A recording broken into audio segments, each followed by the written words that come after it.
região, e é com satisfação que nós convidamos o Dr. Cássio para compor a mesa e proferir sua palestra.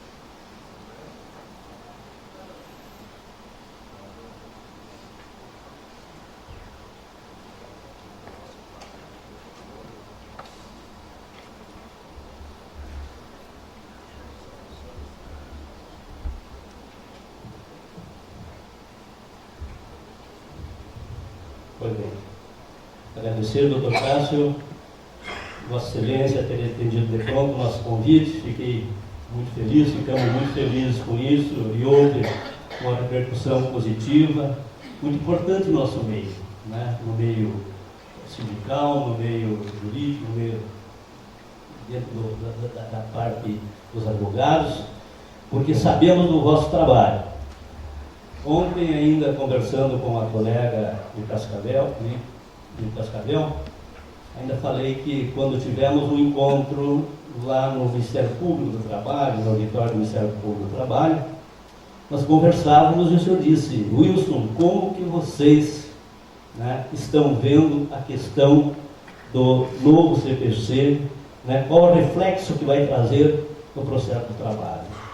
E ali o senhor já tinha um estudo e mencionou algumas questões, né? Então, o Dr. Cássio, um estudioso dessa parte, sempre suas sentenças foram proferidas com muita sabedoria, muita inteligência, bem fundamentadas, como dizem aquele, às vezes até olha assim, pô, difícil recorrer, né? Difícil recorrer. E Vossa Excelência sempre tem pautado pelo bom senso, principalmente, né? E olhando o direito propriamente dito com muita sabedoria. Seja bem-vindo. Bem, senhoras e senhores, bom dia. Eu gostaria de saudar, então, aqui, agradecer o honroso convite que eu recebi pelo Wilson, saudar o presidente, não podemos, cadê o Wilson? Então, vai saudar aqui a direção da nossa central sindical, o seu Geraldo, que é conhecido velho lá do tribunal, o doutor Sandro, do Nardi, e diversos outros doutoretes, eu fiquei no livro, diversos outros advogados já conhecidos de bastante tempo. Dizer que é um prazer muito grande estar aqui hoje. Sabe, esta relação juiz-movimento sindical, ela não é uma relação que seja bem administrada, e eu acho que deveria ser melhor administrada. Porque o juiz, ele é um sujeito que tem muito medo de parecer parcial. E, por não saber lidar com as situações, às vezes, então o juiz se encastela. Ele se tranca no seu gabinete e só conversa com as pessoas durante as audiências, eventualmente em algum debate jurídico. Mas ele, normalmente, a maioria dos colegas não sai, não faz isso que eu estou fazendo aqui, de vir aqui conversar com o movimento sindical, de expor algumas ideias, de ouvi-los principalmente também, que eu acho que é muito importante isso. Eu acho que esse diálogo é bastante importante. E eu, particularmente, tem um versículo na Bíblia que diz assim, que foi bom ter sido afligido. Eu tive um momento muito complicado na minha vida pessoal, que foi quando eu concorri para o cargo de desembargador. Não sei se vocês sabem, eu sou juiz de carreira, e quando, para você ser promovido por merecimento, quem nomeia o presidente da República. Veja, eu não conhecia o presidente Dilma.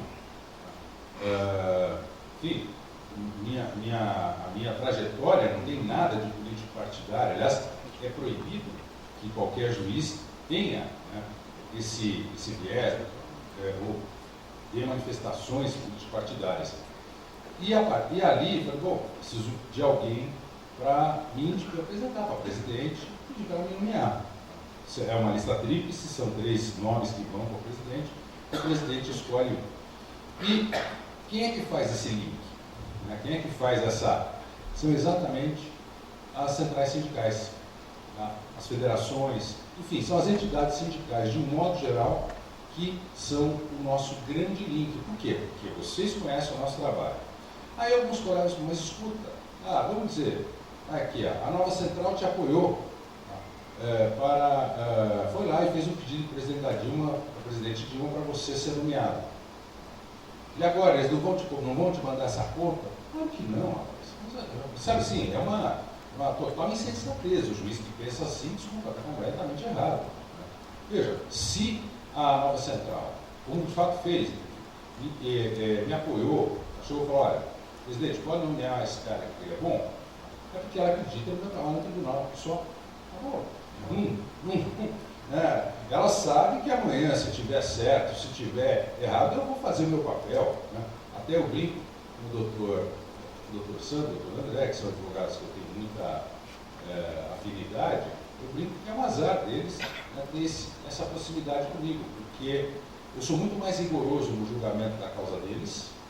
O sujeito que pensa que é amigo do juiz, isso vai dar alguma vantagem, está completamente enganado. Né? Eles sabem, tenho certeza que o doutor Sandro pode apresentar. Olha, se eu ficar em dúvida, eu não vou dar ganho de causa para eles. Por quê? Para não parecer que eu estou sendo afetado de algum modo pela nossa amizade. Né? O juiz tem que ser, né? Ele realmente tem que ter uma coisa, tem que ter aquela coisa acima. E eu acho que o fato de a gente vir aqui conversar, discutir e expor, principalmente como eu vou fazer hoje, como o judiciário está vendo a situação e o que nós, inclusive, precisamos e esperamos de vocês, eu acho fundamental. Se me permite, então, eu gostaria de ir ali do curso, eu preparei um materialzinho, do Vale Refeição aqui, ó. Opa, deixa eu guardar. Estou dando, né? Estou pensando em negociar esse meu aqui. Ver se alguém quer comprar um Vale Refeição. Deixa eu pegar uma aguinha aqui.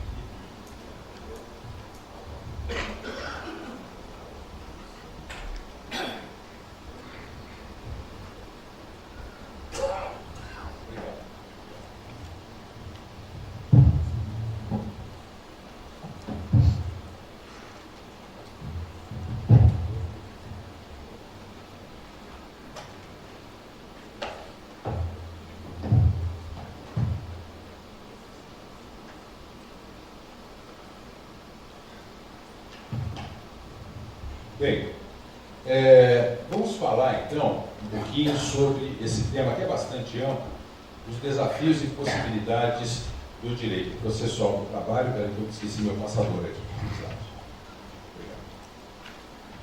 Do direito processual do trabalho contemporaneamente. Um tema, eu sei, muito aberto. Mas o que eu ia falar? Peraí que a gente já conta. Vamos ver esse aqui. O que não está aí?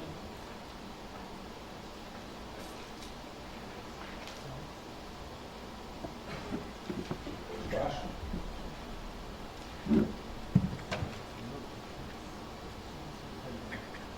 Você chegar é difícil, né?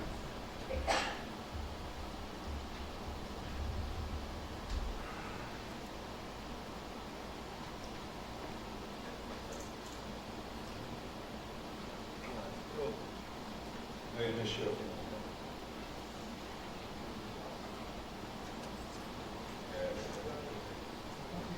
Tá, passou. Então, já pode botar o próximo slide. Senhores, eu hoje me sinto realmente entrando no Jurassic Park, aquele filme lá do Parque dos Dinossauros. Porque me parece que a justiça do trabalho seja, nós aqui no justiça do trabalho, sejamos uma espécie em extinção. Nós estamos indo aqui está vindo um meteoro muito forte que deve nos abalar profundamente. E o mais interessante é que essa conversa de que vai acabar a justiça do trabalho, etc., não é uma conversa nova. Por favor, próximo. Vocês sabem o que é déjà vu? Né? Escreve déjà vu, né? Mas é déjà vu, é uma palavra francesa. Déjà vu é uma peça que o nosso cérebro nos prega, na qual nós temos uma conjunção ali de neurônios e nós chegamos num lugar e você tem aquela sensação de que você já esteve ali. Vocês já tiveram isso?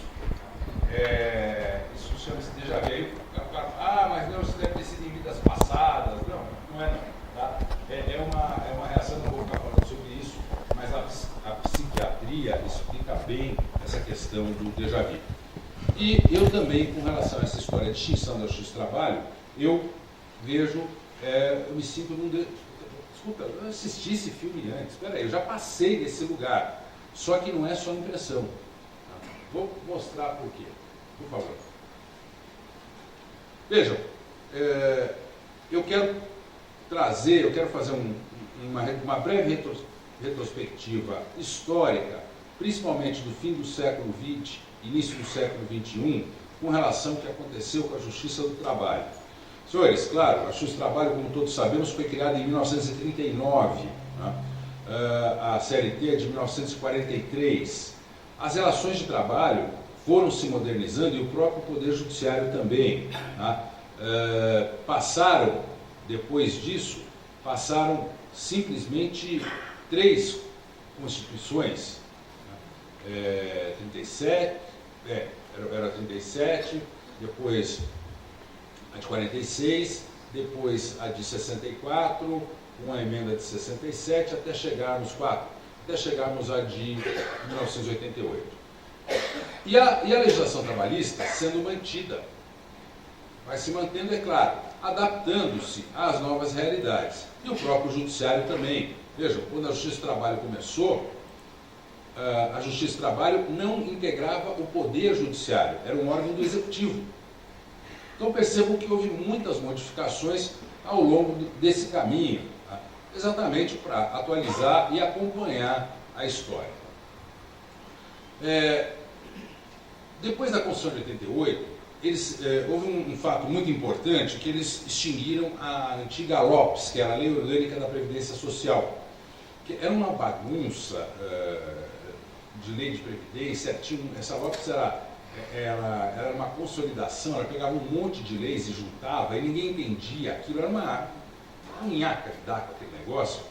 Enfim, falaram, não, vamos fazer uma lei aqui que tem uma diretriz única, etc. E de fato fizeram 2 leis, né? A Lei 8.212 do custeio e a Lei 8.213 de 91, com relação aos benefícios da Previdência Social.